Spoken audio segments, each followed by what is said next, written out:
जो लोग सपने देखने के बाद उन सपनों के लिए निरंतर कोशिश करते हैं, उन लोगों के सपने हमेशा पूरे होते हैं।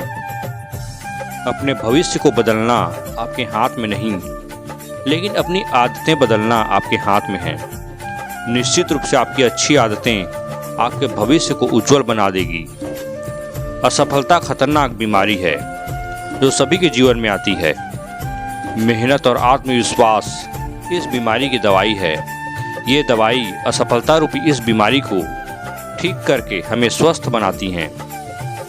जीवन में आने वाली कठिनाइयाँ और मुसीबतें हमें बर्बाद नहीं करती, वो तो हमारे अंदर छुपी हुई शक्तियों और आत्मविश्वास को बाहर निकालती हैं, जो बाहर आनी जरूरी है।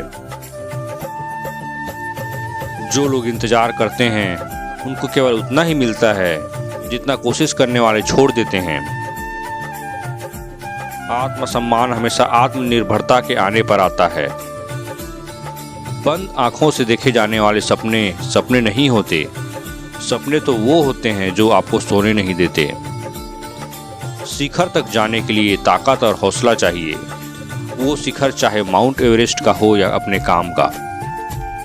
सपने सच हों, इसके लिए सपने देखना जरूरी है। सफलता पाने के लिए अपने लक्ष्य के प्रति पूरा वफादार और निष्ठावान होना होगा। जीवन और समय सबसे बड़े टीचर हैं। समय हमें जीवन का महत्व बताता है, जबकि जीवन हमें समय का उपयोग करना सिखाता है। जब हम समस्याओं से घिरे होते हैं, तब हम अपनी अंदर की क्षमताओं को भूल जाते हैं। सफलता का आनंद उठाने के लिए जीवन में कठिनाइयों का आना जरूरी है। आधे अधूरे मन से किए गए काम में आधी अधूरी सफलता ही मिलती है, जो कि खोखली और कड़वाहट से भरी होती है।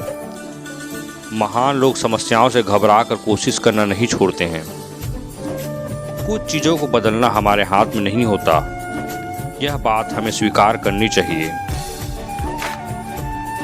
ईश्वर ने हमारे मस्तिष्क और व्यक्तित्व में असीमित शक्तियाँ और क्षमताएं दी हैं। ईश्वर की प्रार्थना हमें इन शक्तियों को विकसित करने में मदद करती हैं। उत्कृष्टता एक सतत प्रक्रिया है, कोई दुर्घटना नहीं। अगर तुम सूरज की तरह चमकना चाहते हो तो पहले सूरज की तरह जलना सीखो।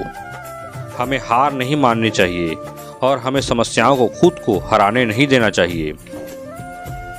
इंसान को कठिनाइयों की आवश्यकता होती है, क्योंकि सफलता का आनंद उठाने के लिए ये जरूरी है।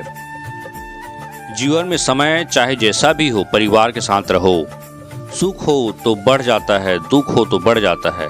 मोहग्रस्त होकर अपने कर्तव्य पथ से हट जाना मूर्खता है, क्योंकि इससे ना तो तुम्हें स्वर्ग की प्राप्ति होगी, न ही तुम्हारी कीर्ति बढ़ेगी।